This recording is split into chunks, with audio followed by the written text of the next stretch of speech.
This is still continuing process we see on the table of the diplomacy table.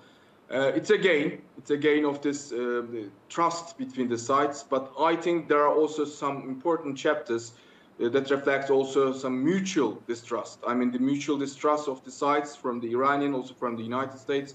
We all can feel this. But I think from the United States, first of all, some names sometimes have some irritating factor. I think Mr. Jared Kushner, we know that he's an important personality still in the U.S. government. Witkoff, I mean, Steve Witkoff is also another personality. But still, I think from Iranian side, maybe some other names or some other maybe important diplomats, maybe Rubio or some other maybe important names are also expected in this region. Yes, such names are diplomatic. They also know how to talk in a diplomatic or moderate senses. But still, I think for increasing this goodwill, for increasing of these positive signals, and for the decreasing maybe of the negative atmosphere of the past 3-4 months, we can say that Iran also expects more from the United States side. Qatar is a suitable atmosphere because of this. After Pakistan, we already seen that these technical negotiations can really be, I think, continued, especially in this indirect level. But I think in the direct level, we also must see some concrete steps, especially at this level.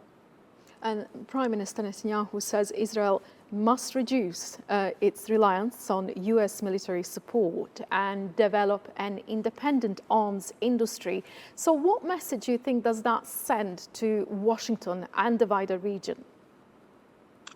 This is the most important actor, we can say, still in the Middle East. Actor, not in, of course, positive sense, actor in a very negative. In every turmoil, in every case, we see a country after this special government of Netanyahu, since far rightist, but very far rightist ministers, whose also negative effects are also confirmed by Mr. Vance. I mean, this important, I think, vice president nowadays in the United States, who really openly choose to criticize Israel, I think so openly after years in the United States administration. We know that the linkages between these two states so important for years. But now I think really cold weather, a real cold diplomacy we can feel between these two actors.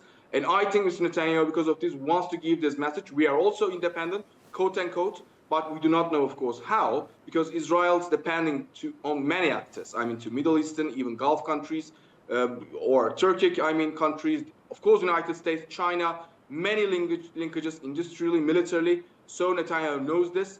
How can they be independent? We do not know, but they're actually using some other special weapons, especially these days, like the case of Armenian genocide, quote unquote, a very, very tricky thing in of course, Turkish history, in the regional history, but they also do not hesitate to use such, I think, irrational weapons to achieve their aims. I think they are so irrational, especially since the genocide in Palestine. And so if disagreements over the Strait of Hormuz continue, so what impact do you think that could have on international shipping and regional security? The costs are increasing, actually. As you see, this insurance, especially costs, especially energy costs, and because of the period of summer period, I mean, in Northern Hemisphere, we all know that summer period means a lot for the population. I mean, the consumption is still increasing, although the crisis, economic crisis, inflation rates are also increasing in many countries.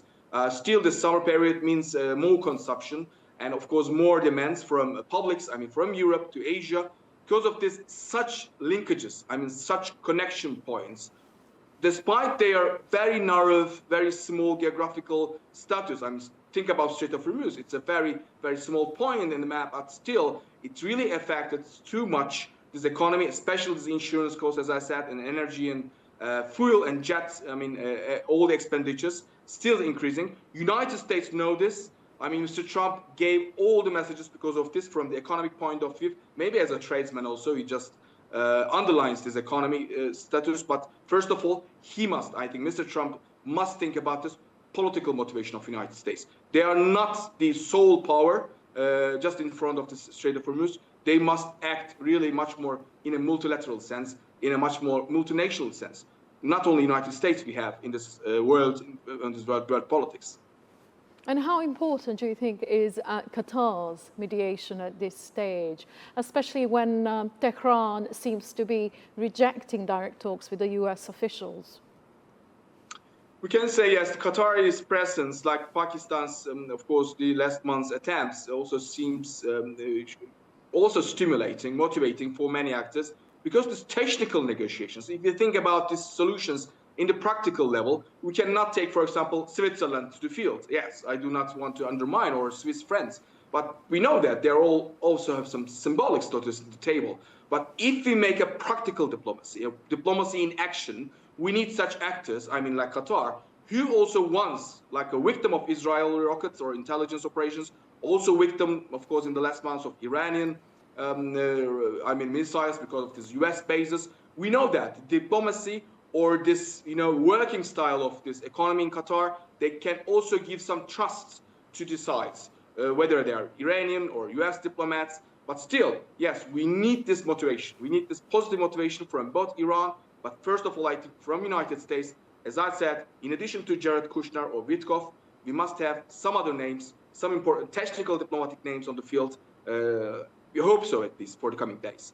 And so from Turkey's perspective, so what are the biggest, do you think, challenges to maintaining the peace in the Middle East? And so as these parallel, obviously, diplomatic and security developments unfold?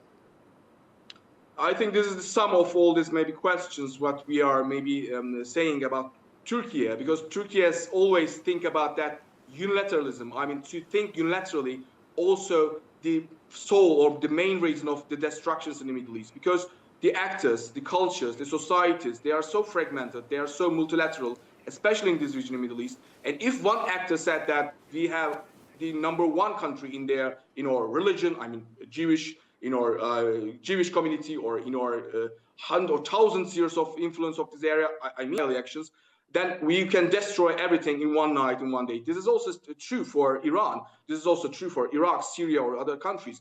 We must act multilaterally. And United States knows this very well. Because of this, we attribute a very, very importance, a high importance to multilateral platforms like NATO summit. Maybe you will also follow. In just 2 weeks, we will have, in 1 week, we have this important summit in Ankara, in the capital, not in NATO, but also in United Nations, in other levels. If we think more multilaterally, we can also solve these issues. But the number one risk, as answer to your question, is this unilateralism. Whether it comes from United States, Iran, or Israel, it can destroy everything in weeks or in one month.